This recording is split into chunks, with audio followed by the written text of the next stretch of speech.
ये है day 2 of CUT preparation. ये है लेक्चर नंबर 1 केमिस्ट्री का। ठीक है, अगर आप सीयूटी की प्रिपरेशन कर रहे हो तो ये 5 पॉइंट है जिनको आपको ध्यान में रखने हैं। सबसे पहला है शॉर्ट नोट्स। देखो, हम बोर्ड दे चुके हैं और ऐसा नहीं है कि हमने साल भर में बिल्कुल भी पढ़ाई नहीं करी है। इस वीडियो में आप जानोगे, मतलब मैं 2 तरीके से आपको सॉल्यूशन दूंगी। पहला वो जो बच्चे पूरे साल पढ़े हैं, दूसरा वो जो बिल्कुल नहीं पढ़े हैं। ठीक है, देखो ये जो पहला सॉल्यूशन है ये उनके लिए है जिन्होंने साल भर पढ़ाई करी है। साल भर नहीं करी है अगर पूरे साल, फिर भी कुछ महीनों तो की होगी ना। और ऐसा तो नहीं है कि तुमने कोई नोट्स बनाया ही नहीं होगा। ठीक है, अगर हमारे पास टाइम नहीं है, 1 महीने का ही टाइम है, इतने में हम कैसे अपनी सीयूटी को कवर करेंगे। इसलिए शॉर्ट नोट्स बना लेना। अगर आपके पास पहले से डिटेल लेक्चर्स के नोट्स बना रखे हैं स्कूल में, कॉलेज में, फिर किसी ऑनलाइन इंस्टीट्यूट से, तो अच्छा है कि अभी आप शॉर्ट नोट्स पे फोकस करना, 1 से 2 पेज में ख़त्म कर देना।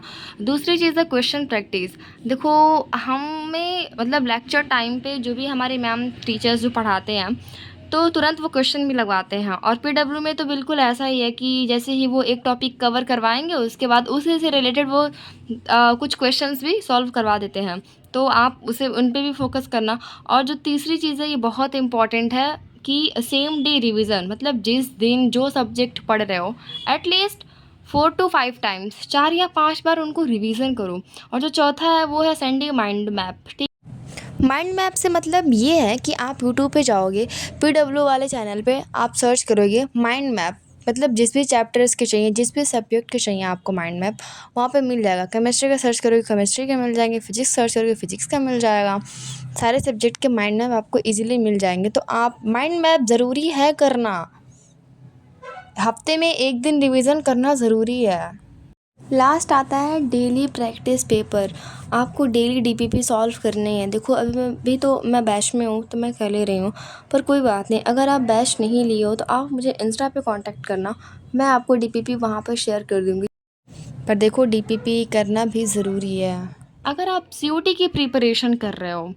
ठीक है, अगर आप सीयूटी एस्पिरेंट हो तो एनसीईआरटी में जितने भी एग्जाम्पलर हैं उनको सॉल्व कर लेना। जनरली क्या होता है कि जब हम बोर्ड की तैयारी करते हैं तो एनसीईआरटी के इंटेक्स क्वेश्चन भी कर लेते हैं, पर सीयूटी में इंटेक्स इम्पॉर्टेंट नहीं है, आप उनके एग्जाम्पलर सॉल्व कर लेना। ये बात मैं नहीं बल्कि केमिस्ट्री वाली मैम ने बताया मुझे। अब हम बात करते हैं सेकंड कैटेगरी के बच्चे। देखो, इस कैटेगरी में ना सारे 80% बच्चे आते हैं, क्योंकि सारे बच्चे टॉपर नहीं होते, कुछ एवरेज होते हैं, कुछ वीक बच्चे भी होते हैं। तो देखो, आपको क्या करना है, अगर आप सीयूटी की प्रिपरेशन कर रहे हो, आपने बैच नहीं लिया, तो सबसे पहले आपको जाना है यूट्यूब पे और सर्च करना है विजेता सीरीज़। जैसे कि मैं साइंस बैकग्राउंड से हूँ तो फिज़िक्स, केमिस्ट्री, मैथ, आप बायो भी मिल जाएगा आपको। इसी तरह से सारे स्ट्रीम्स के आपको मिल जाएंगे। ठीक है, सीरीज़ मिल जाएंगे। आप जाओ पहले अपने सारे सब्जेक्ट एक एक चैप्टर्स वहाँ से ख़त्म करो। एक एक दिन में उन्होंने एक एक चैप्टर्स को पढ़ाया है, पूरा अच्छे से पढ़ाया है, एकदम पूरा बेसिक से पढ़ाया है। फिजिक्स में तो टीचर्स ने एक्सपेरिमेंट के साथ पढ़ाया है, मैंने देखा लेक्चर काफ़ी अच्छा था। तो आप ऐसा कर सकते हो। ठीक है, क्योंकि आपने साल भर पढ़ाई नहीं करी है, कुछ महीने करी हैं। और दूसरी चीज़, आप वो नोट्स बनाने मत बैठ जाना, मैं नोट्स के लिए आपको प्रोवाइड कर दूँगी, क्योंकि जो नोट्स मुझे मिल रहे हैं, मतलब जो नोट्स मुझे बैच में मिला है, ऐप पे मिला है, मैं वो आपको शेयर करने को रेडी हूँ।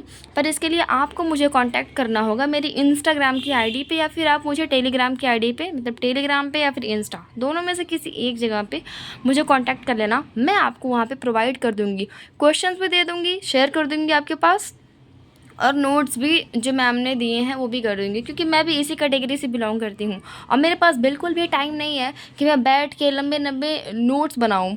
खैर, मैंने तो काफ़ी सारी काम चोरी करी हैं, पर अभी मैं मेहनत करना स्टार्ट कर दी हूँ। मैं बैठ के रिकॉर्डेड लेक्चर्स को मैं अटेंड कर ही नहीं पाती हूँ, मेरे लिए ये काफ़ी ज़्यादा टफ़ हो जाता है जब भी मुझे रिकॉर्डेड लेक्चर्स को अटेंड करना रहता है। एक बार फिर मैं बोल रही हूँ, विजेता सीरीज़ से अगर पढ़ के आगे फिर आप यहाँ पे पढ़ोगे तो आपके हो जाएंगे। बाय द वे, केमिस्ट्री वाली मैम ने जिस तरीके से पढ़ाया, अगर आपने 12th में थोड़ा बहुत ही पढ़ा है तो बैच के हिसाब से चल जाएगा, मतलब जिस तरीके से कोई इंपॉर्टेंट क्वेश्चन बता रही हैं, सॉल्व करवा रही हैं, हो जाएगा। केमिस्ट्री में अभी तक सिर्फ और सिर्फ 4 से 5 क्लास चली हैं। फर्स्ट चैप्टर मैंने ख़त्म कर दिए हैं, डीपीपी कुछ सॉल्व करी हैं, कुछ नहीं करी हैं। सेकंड चैप्टर भी मैं कर लूँगी। अच्छा एक बात बताओ, क्या ऐसा हो सकता है कि मैंने बैच तो बाय कर लिया है और इसका जो ड्यूरेशन है कम टाइम में है, ठीक है, 30 जून तक है, मई अब या फिर 5 मई तक है। क्या ऐसा हो सकता है कि मैं इसके सारे लेक्चर्स को डाउनलोड कर लूँ और फिर ये मतलब बैच भले ही एक्सपायर हो जाए पर मेरा लेक्चर्स मुझे मिले? मुझे कमेंट में बताना ज़रूर। और ये देखो मैंने सोल्यूशन का पूरा लेक्चर्स ख़त्म कर दिया है। यहाँ पे आपको अवार्ड वगैरह भी मिलते हैं, खैर मुझे पता नहीं अभी ये कॉइन वगैरह क्या है। और आप यहाँ पे देखो डीपीपी, लेक्चर्स में डीपीपी हमें इस तरह से मिलते हैं। साइड में आप देख सकते हो कि एक दिन में आपको कितने डीपीपी सॉल्व करने हैं पर लेक्चर के हिसाब से। बाय द वे आपसे एक बात बोलनी थी कि देखो प्लीज़, मेरे पास सेटअप वगैरह नहीं है अभी, मैं बहुत कम चीज़ें हैं जो हैं मैं उनमें ही एडजस्ट कर रही हूँ, इसलिए आप मुझे मेरे सेटअप ना होने की वजह से जज मत कर लेना। मैं आपको जो भी कंटेंट दूँगी वो बढ़िया होगा, बेकार तो नहीं होगा। और मेरा ये जो चैनल है ये भी इसी से रिलेटेड है, कई तरह के कंटेंट आपको यहाँ पे देखने को मिलेंगे क्योंकि मैंने इसी से रिलेटेड मिक्सअप करके बनाया भी है, इसलिए मेरे चैनल का नाम भी हसल से स्टार्ट है। लास्ट वाले जो डीपीपी है आपको पूरे 30 क्वेश्चन मुझे मिले हैं, मतलब बाकी दिनों से पूरे डबल क्वेश्चंस मुझे मिल गए हैं सॉल्व करने के लिए, तो आप देख सकते हो। ठीक है, डीपीपी वैसे ही मिलते हैं और फिर ये पीडीएफ है डीपीपी का, मतलब पर लेक्चर कितने आपको डीपीपी सॉल्व करने थे उसके यहाँ पे लेक्चर्स आपको मिलेंगे। मैं फिर से बोल रही हूँ, जिनको भी क्वेश्चंस डीपीपी में प्रॉब्लम आ रहा है आप मुझे इंस्टा पे कांटेक्ट करो, मैं आपको सारे वहाँ पे शेयर कर दूँगी। एक तो पता है मेरी सबसे बड़ी प्रॉब्लम आजकल की ये चल रही है, एक तो फाइनेंशियली बहुत प्रॉब्लम है, काफ़ी ज़्यादा मैं स्ट्रगल कर रही हूँ, ऊपर से घर वालों का ये है कि पेपर ख़त्म हो गया, बोर्ड ख़त्म हो गया, तो अब क्या ही कर लेगी पढ़ के, अब क्या पढ़ना है इसको, क्या पढ़ेगी। कैसे मैं उनको समझाऊँ कि मेरे और भी एग्ज़ाम्स हैं, मुझे कॉलेज चाहिए, लेकिन नहीं, इनको तो बस काम करो, पहले घर का काम हो जाना चाहिए, फिर कोई काम होना चाहिए। हर एक बच्चे के दिल पे इतनी तकलीफ़ होती है ना, एक स्टूडेंट होना वाक़ई काफ़ी ज़्यादा टफ़ है। आप ये मेरी स्कोरिंग देख सकते हो यहाँ पे, जो मैंने बताया ना अभी ये कॉइन पता नहीं क्या है, तो अभी मैं लेवल 1 पे हूँ, फिर बाद में मैं लेवल 2 पे भी चली गई हूँ, जब मैंने सोल्यूशन पूरा ख़त्म कर दिया तब मैं गई हूँ। वीडियो के स्टार्टिंग में मैंने बात करी थी सेकंड कैटेगरी के बच्चे, जो कि 80% बच्चे उस कैटेगरी में बिलोंग करते हैं। मैं भी उसी कैटेगरी से बिलोंग करती हूँ, मैं भी पढ़ाई में जस्ट एवरेज हूँ, ठीक-ठाक, ओके हूँ। देखो प्रॉब्लम ये थी ना कि जब मैं 11th में थी तो मुझे काफ़ी सारी प्रॉब्लम्स का सामना करना पड़ा था, मतलब घर की स्थिति इतनी ख़राब हो गई थी कि मुझे कहीं पे पार्ट टाइम जॉब करना पड़ा था। सोचो 10th जस्ट पास हुआ है बच्चा और उसको 12-12 घंटे की ड्यूटी करनी पड़ रही है। Subscribe for part 2।